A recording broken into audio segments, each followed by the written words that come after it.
I am Betty Michelle, and I am beyond excited to have you join me for my podcast, The Purpose Talk, your weekly dose of inspiration, biblical truths, practical guidance, and heartfelt conversations, empowering you to live a life of purpose, creating the life you've always dreamed of. Each week, you'll join me to embark on a journey towards discovering your purpose, truly uncovering the unique gifts and talents that define you, and gaining clarity on the direction your life is meant to take. We will embark on a journey towards pursuing your dream, following the passions that ignite your soul, and turning your aspirations into reality with unwavering determination.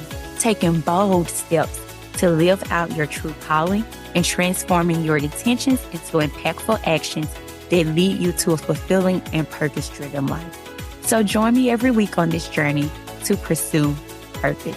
It's one worth taking. Let's go. Hey, Purpose Talk community. I'm back. I took a much needed break to reflect and reset as I enter into chapter 36 of this beautiful journey called life. This time away gave me the opportunity to look back over the past year with a heart full of gratitude for the lessons, the growth, and for each and every one of you who have been on this journey with me. During this time of reflection, I made a few minor but exciting changes to the show. First, we are moving from a weekly schedule to a bi-weekly schedule, airing on the first and third Thursdays of each month. This change gives us the chance to catch up on episodes and take full advantage of our note catcher. Trust me, it's going to give you even more time to digest all the wisdom and inspiration we share. And speaking of note catcher, I've revamped them to make your life easier. No more filling in the blanks. Now they will come pre-filled with 3 to 5 key takeaways from each episode. This way, you can focus on reflecting and jotting down your personal insights. It's perfect for my on-the-go listeners who might not have time to sit down and write everything out. And for today's episode, I am excited for us to come together. You see, we are exploring a topic that for some, we may feel deeply about during this time of year: silence, emptiness, and loneliness. You know, the hard things that no one really wants to talk about. This episode is titled, When Silence Speaks, Finding Strength in Seasons of Emptiness. As the holidays approach, the world around us seems louder than ever. Celebrations, gatherings, and busy schedules. But for many, there's a contrasting silence that's harder to escape. For some, like myself, this silence stems from loss, the absence of a loved one whose presence you long for more than ever in this season. If that's you, I want you to know that I am praying for your peace and comfort during this time. Your feelings of longing, sadness, and even frustration are valid, and you are not alone. In today's episode, we'll talk about how to honor those we miss while still finding moments of hope, healing, and joy. We'll explore what it means to lean into these quiet moments, uncover purpose in the waiting, and discover the strength that silence can offer during this season of reflection and remembrance. Whether you are carrying this weight of loss, uncertainty, or simply longing for clarity, there is meaning to be found in these moments. And we're here to navigate them together. Throughout the episode, we'll reflect on 3 powerful questions to help you navigate this silent season. Discovering, what does this season of emptiness reveal about your needs and deepest longings? Pursuing, how can you find purpose or connection in this silent season? And acting, what step can you take today to lean into this silence with acceptance rather than resistance? And I have summed it up into one big question. How can you shift your perspective to see silence not as emptiness, but as an invitation to grow and align with your purpose in this season? Now let's get into it, my friend. Have you ever felt like life hit a standstill, as if everything important was suddenly paused? It's not just a slowing down of life's pace, but the ache that comes with feeling like you're giving everything you have. Your time, your energy, your heart to everyone around you. You show up for your family, friends, your job, and yet at the end of the day, there's nothing left for you. That empty feeling is all too familiar, isn't it? Like being stuck, in a vast, dry desert, hoping for just a drop of relief, a sign, or something, anything to shift.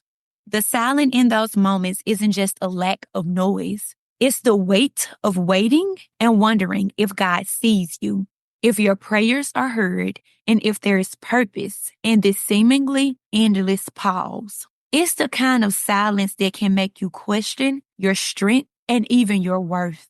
My friend, this reminds me of someone from the good book, Hagar. Her story resonates deeply with anyone who has felt unseen, abandoned, or stuck in a wilderness season. You see, she didn't just experience physical solitude. Her silence was layered with emotional and spiritual emptiness. Yet, in the heart of the desert, she discovered something profound. And I want to dive into her story and see what her season of emptiness and loneliness revealed.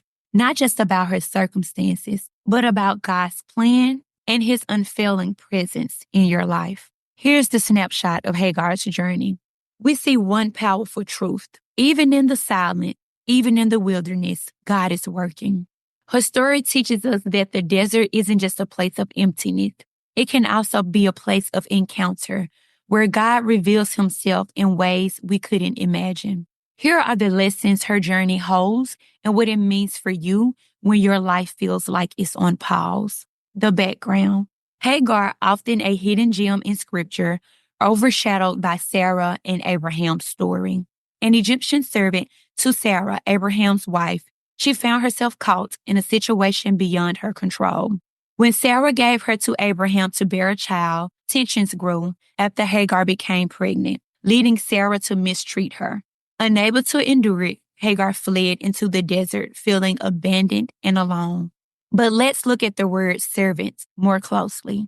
You see, unlike many women in the Bible, Hagar's identity is intricately tied to her role as a servant, a non-free person.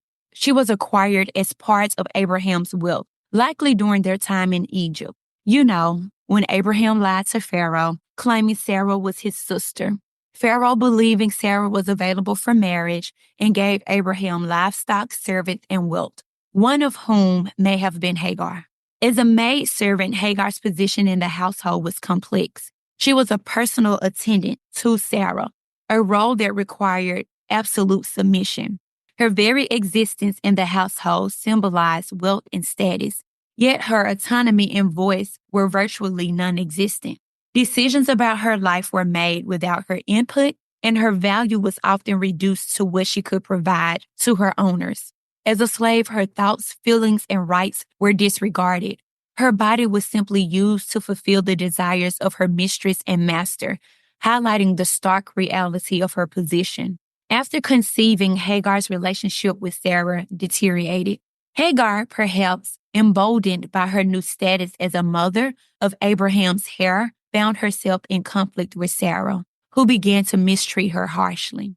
The tension escalated to the point where Hagar fled into the wilderness, desperate to escape the mistreatment and seeking solace in her isolation. The wilderness, however, was not just a place of escape for Hagar. It became a place of divine encounter.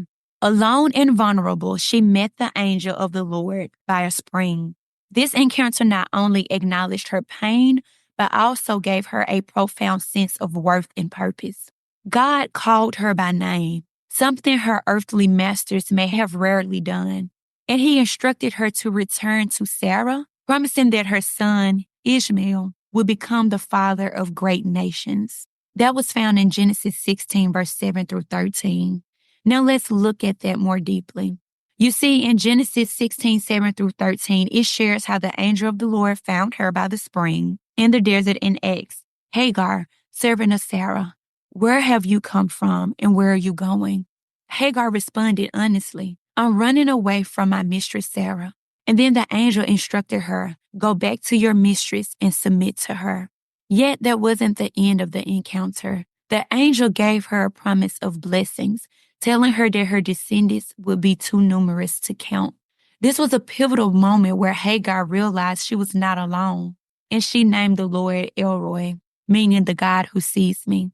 And you see, we've talked about this in previous episodes, but today I want us to really dive into Hagar's journey revealing the layers of complexity in her life. She was a woman of courage who endured unimaginable hardship, yet God saw her, called her, and gave her a legacy.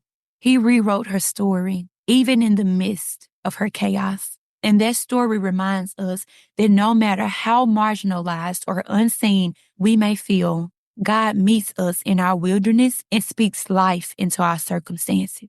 Hagar's encounter with God invited us to consider how we too can find purpose in our own desert seasons. So, how did Hagar know she was not alone? Hagar's realization came from God's direct interaction. In her darkest, loneliest moments, he met her in the wilderness. He saw her pain, acknowledged her struggle, and gave her hope. God didn't change her circumstances instantly, but reminded her that she was known, valued, and not forgotten, just like you, my friend. And what was God calling her to do? God called Hagar to go back and face her difficult situation with renewed strength and faith. This wasn't an easy ask, but it was an opportunity for her to trust in his promises. By going back, she would step into the role of raising a son, Ishmael, who would be part of God's larger plan. What about the plan that God has for your life, my friend? Now, how can we apply all of this to our own season of emptiness and loneliness? 1, acknowledge the silence. Recognize that quiet seasons are not void of meaning. They're opportunities to confront fears, doubts, and unmet needs. I don't know about you, my friend, but I have some needs that God has yet to meet. And I have to wonder, even in the silence, if these are the needs that he intends to meet, or if the needs that I have should be realigned to his will for my life. What about you? Perhaps are your needs not part of God's plan, or are you too impatient in the silence to wait for him to do what he said he would do? 2, trust in being seen. Just as God saw Hagar in her wilderness, trust that you are also seen and known, even when it feels like no one else understands. If God sees you and understands you, that's all you need in this season. Number 3, take small steps of faith. Like Hagar, lean into the courage to face difficult situations, not run from them. Knowing that your strength often comes from moving forward, even when clarity is absent. You see, my friend, you may never understand why you are going through what you are going through, but God has a plan for your pain, a plan for your chaos, a plan for your loneliness, and a plan for your emptiness. You just have to hold tight and step into your situation and not run from it. And lastly, number 4, honor your needs. Reflect on what this season is revealing about your own longings and desires. Silence often brings clarity when we allow ourselves to sit with it. You have to sit in this season. It is in the sitting and in the silence that God reveals more than he can ever reveal in the busyness of life. I want you to think about those moments in your life where you felt invisible, whether it's in relationships, at work, or in the daily grind of life. Take a moment here to pause and remind yourself you are seen, you are valued, you are worthy, and you are enough. Because whether you're facing loss, loneliness, or the overwhelming stillness of waiting, Hagar's story reminds us that silence isn't the absence of purpose. It's often where God's work begins.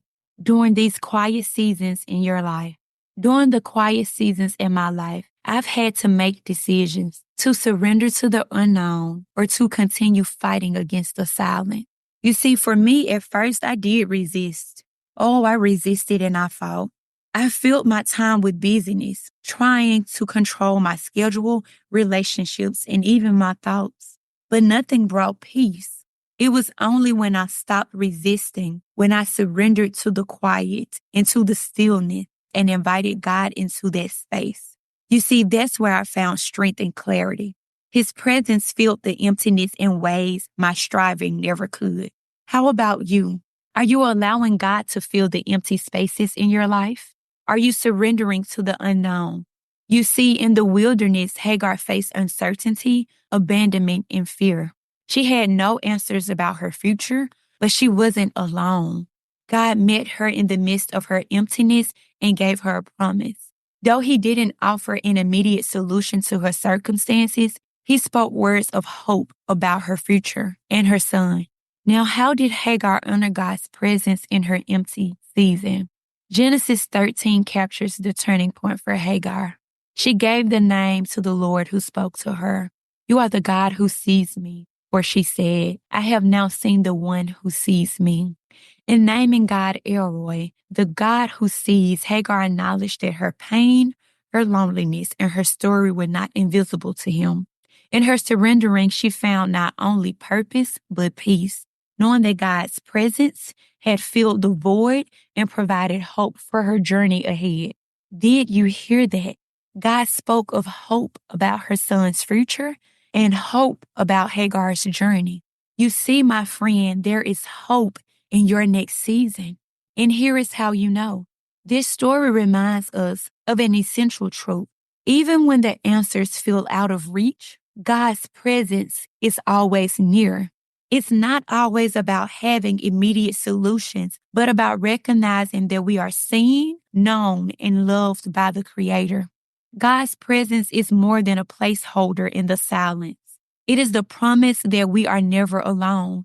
In the wilderness, his presence fills the gaps of uncertainty, offering purpose, peace, and the assurance that his plan is unfolding, even when we cannot yet see it. As you reflect on Hagar's story, I want you to ask yourself, what is God calling me to surrender in this season? How can I shift my focus from silence to the one who feels it?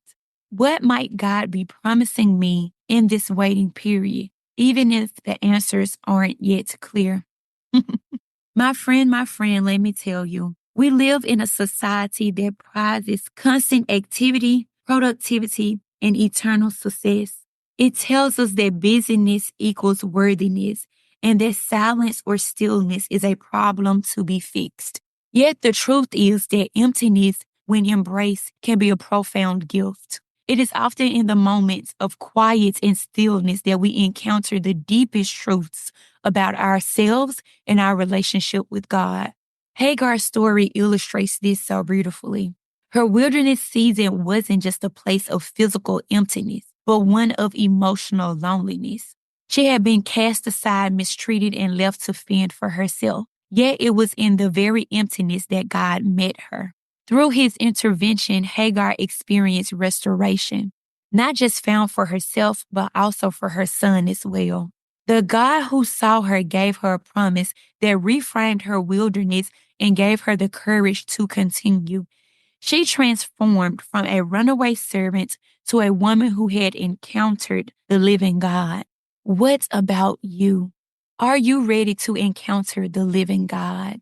What I've learned is that emptiness, while uncomfortable, is also transformative. When you resist the urge to feel it or escape from it, you begin to see what truly matters. It's in the silence that you hear God speak the loudest, reshaping your perspective and giving you the strength you didn't know you had. God does not waste our seasons of emptiness or silence. Instead, he uses them as places of preparation, renewal, and growth. Emptiness is not a sign of abandonment, but an opportunity for transformation. It's here that our inner strength is built, not through immediate answers, but through trusting God's unseen work. Do you trust God to make do on his promises? Do you trust God to use your empty seasons to fill your future?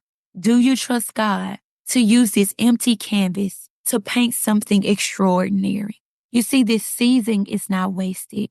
God is working in you, preparing you for something greater, just as he prepared Hagar to be the mother of a nation. And who would have thought a servant, the mother of a nation? What is God saying about you in this empty and lonely season? While this season may feel overwhelming and has us questioning our worth and purpose, these moments hold the potential for our greatest growth. If you find yourself in this season thinking you're forgotten, you are wrong, my friend. You are so wrong. I want you to lean into this season, trusting that God is working in you and through you. Today, I simply challenge you to take one small step toward embracing this season of emptiness or loneliness. This might mean surrendering your fears, finding stillness in God's presence, or journaling your feelings and prayers. Reflect on what God might be teaching you in this time and trust that even in your emptiness, He is present and faithful. Thank you for joining me on today's episode of The Purpose Talk.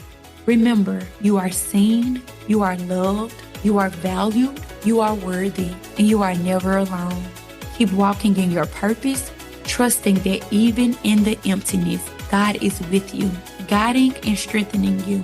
And if God is for you, my friend, who can be against you? Until next time, remember to like, share, and leave a review. I want to hear from you. I am praying for you, and I am counting on you to show up for you today.